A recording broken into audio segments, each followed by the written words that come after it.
Hi ಎಲ್ರಿಗೂ. Last ವಿಡಿಯೋನಲ್ಲಿ ನನ್ನ ಮಕ್ಕಳಿಬ್ರು ಕೂಡ ಪ್ರೀಮೇಚೂರ್ ಬೇಬೀಸ್ ಅಂತ ಹೇಳಿದ್ದೆ.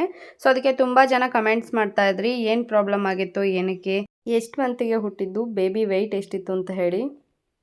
ಅದನ್ನೆಲ್ಲ ಈ ವಿಡಿಯೋನಲ್ಲಿ ಹೇಳ್ತಾ ಇದ್ದೀನಿ. ನನ್ನ ಮಗ ಹುಟ್ಟಿದ್ದು 6 ಮಂತ್ಸ್ ಕಂಪ್ಲೀಟ್ ಆಗಿ 7 ಮಂತ್ಸ್ ಅವಾಗಿನೂ ರನ್ ಆಗ್ತಾಯಿತ್ತು. ಆ ಟೈಮ್ನಲ್ಲಿ ಅವನ ಬರ್ತ್ ವೆಯ್ಟ್ ಬಂದು ಜಸ್ಟ್ 880 ಗ್ರಾಮ್ ಅಷ್ಟೇ, 1 kg ಕೂಡ ಇರಲಿಲ್ಲ ಅವನು.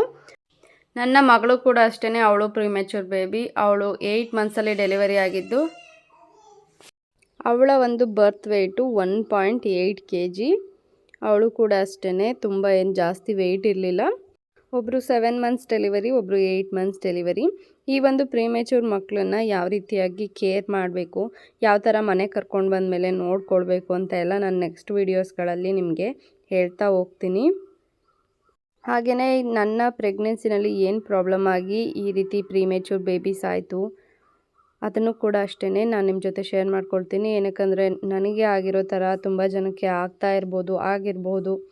ಇವಾಗ ಯಾರು ಪ್ರೆಗ್ನೆಂಟ್ ಇರ್ತೀರಾ ಅವರಿಗೆ ಈ ಥರ ಕೂಡ ಪ್ರಾಬ್ಲಮ್ ಆಗುತ್ತೆ ಅಂತ ಹೇಳಿ ಗೊತ್ತಿರಲಿ. ಹಾಗೆಯೇ ಆ ರೀತಿ ಆದರೆ ಏನು ಮಾಡಬೇಕು ಅಂತ ಕೂಡ ನಾನು ನೆಕ್ಸ್ಟ್ ವೀಡಿಯೋಸ್ನಲ್ಲಿ ಹೇಳ್ತೀನಿ.